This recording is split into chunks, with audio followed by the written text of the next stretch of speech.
দুদক, মানবাধিকার ও রাজক আইন সহ 4টি গুরুত্বপূর্ণ অধ্যাদেশের চূড়ান্ত অনুমোদন দিয়েছে অন্তর্বর্তী সরকার।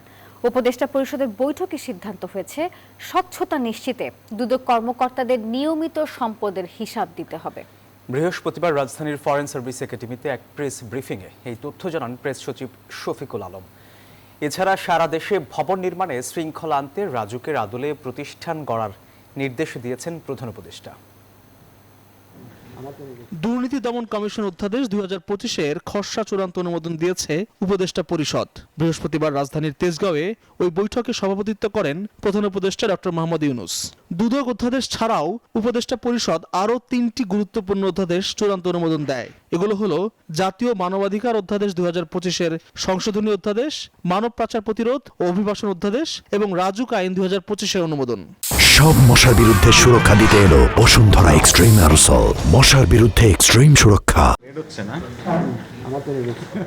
পরে রাজধানীর ফরেন সার্ভিস একাডেমিতে ব্রিফিং করে প্রেস উইং। প্রেস সচিব জানান, নতুন অধ্যাদেশে দুর্নীতি দমন কমিশনের সঙ্গে জড়িতদের নিয়মিত সম্পদের হিসাব দেওয়ার বিধান রাখা হয়েছে। মানব পাচার ও অভিবাসী চোরাচালান প্রতিরোধ দমন অধ্যাদেশ 2025-এর খসড়া চূড়ান্ত অনুমোদন হয়েছে। দ্বিতীয় ছিল রাজধানী উন্নয়ন কর্তৃপক্ষ অধ্যাদেশ 2025-এর খসড়া নীতিগত ও চূড়ান্ত অনুমোদন হয়েছে। আর 4 ছিল জাতীয় মানবাধিকার কমিশন অধ্যাদেশ 2025 এর সংশোধন প্রস্তাব নীতিগত চূড়ান্ত অনুমোদন হয়েছে। এ সময় রাজুক আইন প্রসঙ্গে প্রেস সচিব জানান, সারা দেশে ভবন নির্মাণে শৃঙ্খলা আনতে রাজুকের মতো কোনো প্রতিষ্ঠান করা যায় কিনা সে ব্যাপারে প্রধান উপদেষ্টা নির্দেশ দিয়েছেন। রাজধানী উন্নয়ন কর্তৃপক্ষ অধ্যাদেশ 2025-এর এটা একটা খসড়া নীতিগত ও চূড়ান্ত অনুমোদন হয়েছে।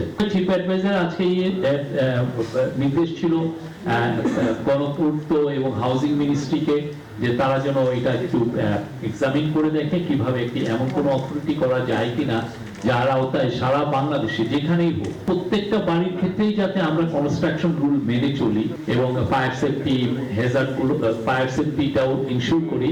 রোহিঙ্গা সংকট প্রসঙ্গে শফিকুল আলম বলেন, 2017 সাল থেকে যথাযথ পদক্ষেপ নিলে রোহিঙ্গা প্রত্যাবাসনের বিষয়ে আন্তর্জাতিক সম্প্রদায়ের আরও বেশি নজর থাকত। এই পদ্ধতিতে প্রকল্প বাস্তবায়ন।